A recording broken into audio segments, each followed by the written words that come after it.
Welcome back to Good Things Utah. I'm here with Chef Brian from Shirley J, and I swear my mom will say, what do you want if you come over for dinner on Sunday?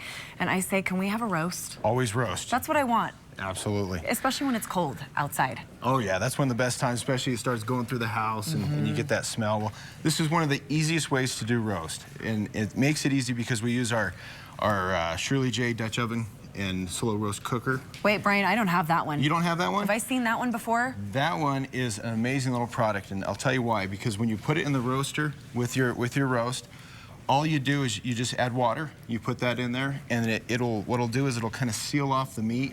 It makes its own gravy. Are you kidding? Oh yeah. I've been like doing concoctions in my crock pot. I'm like adding onion soup, I'm adding this spice and that to try to get something like this. You'll get a much better result using that, as far as especially the way that it treats the meat and it takes care of the meat in there and it gets it all cooked together. All right, so I have the spice, but the last time I did a crock pot roast, it was too dry. Did I pick the wrong meat?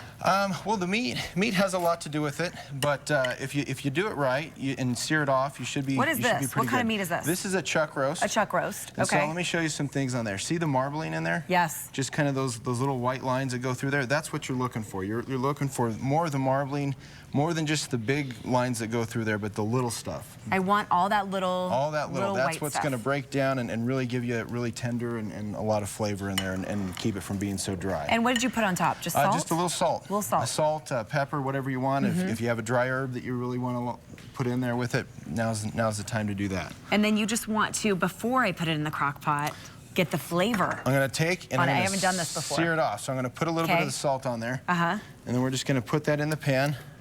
And our stove takes a little bit to heat up. Yeah. But you want to have it pretty hot before you put it on there? You want to get it pretty hot. I mean, you'll start smoking. And what I'm going to do is I'm just going to put salt all over it.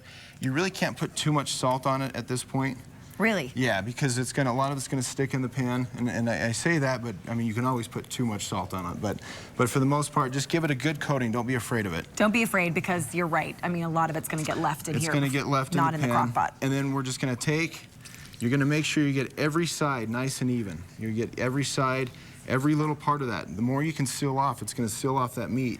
And that way, when it starts cooking and the pressure starts building up and the heat wants to make everything get out of the roast, just that little searing all the way around is going to keep it right in there. That's the best tip right there. I have not been doing that. Oh, it's you've just got to been do that, drying out. Absolutely. Okay. So let me show you what we do next. So once it's all seared, we get it all seared. We're just going to come over here. Okay. You go ahead. I'll move. Let's start with some of our vegetables. And I like to put just a little layer of vegetables down. On the bottom? On the bottom. Usually like my onions just because they've got the most flavor. Okay. And those aren't necessarily the ones you're going to be pulling out just to eat. But I like that, because the onion flavor then gets up into the meat. And it gets if all you up do in that the on the meat. bottom. Okay. We're going to take our meat after it's been seared, and we're just going to put it in there. And then we're going to take our seasoning. Dutch oven roaster. We're going to put that with the water right now. We're just going to mix that together. Okay, so here's my other question. I always thought you put, like, I don't know, a cup of water, 2 cups of water.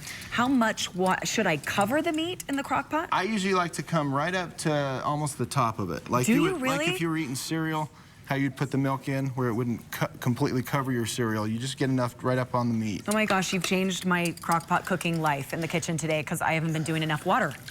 Oh yeah, you definitely want to get enough liquid in there. So you'd add more, even after that, after we mixed it in, you'd say the water needs to be like up here. I'd probably say almost, well, I mean, we're kind of sitting on vegetables here too, so you can kind of push that down and see. kind of pack it down and then see. And see, because what happens if you get too much water in there, there are a lot of juices that are going to come out and they're going to combine with everything else, and then you're going to get the overflow. Which we don't want. You don't want that.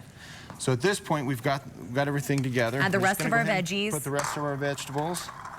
Stick some carrots in there. there. And I love that nothing's chopped finely. This doesn't have to take you all day. No. Put the big chunky veggies in there. And you just put it right on top, and that's going to keep it from cooking, overcooking. If you don't have your potatoes and your carrots in on the bottom, they're not going to overcook. So when you get them on top, they won't be so soft. Good crock pot tips in the kitchen today, and we're not kidding around. We're feeding a lot of people with this. That'll do some damage roast. there. That will do some damage. And that's it. We're done. Do you put it on low for? I put it on low.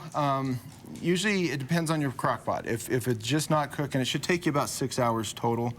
If it's not, if you're getting about hour 4 or 5, you know, and it's I still might not need one. working, then maybe crank it up a little bit. If you got that crock pot for your wedding and you're still using it, maybe you need a new one, and you also need the seasoning. Where can people Absolutely. get it? You can get this at our storefront at 15 East, 400 South in Orem, or just see us online at shirleyj.com. And shirleyj.com, they have so many recipes that are quick and easy that you can use all of their products with. I swear, Brian and I on the Daily Dish this morning whipped up 2 recipes in less than 5 minutes. Absolutely. As long as you have the products to do it with.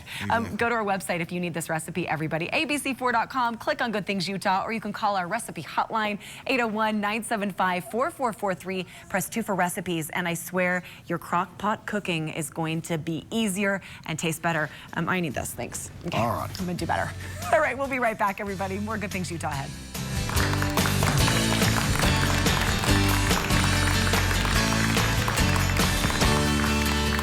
Cabinets for the Good Things Utah kitchen provided by Davis Brothers Cabinet Makers.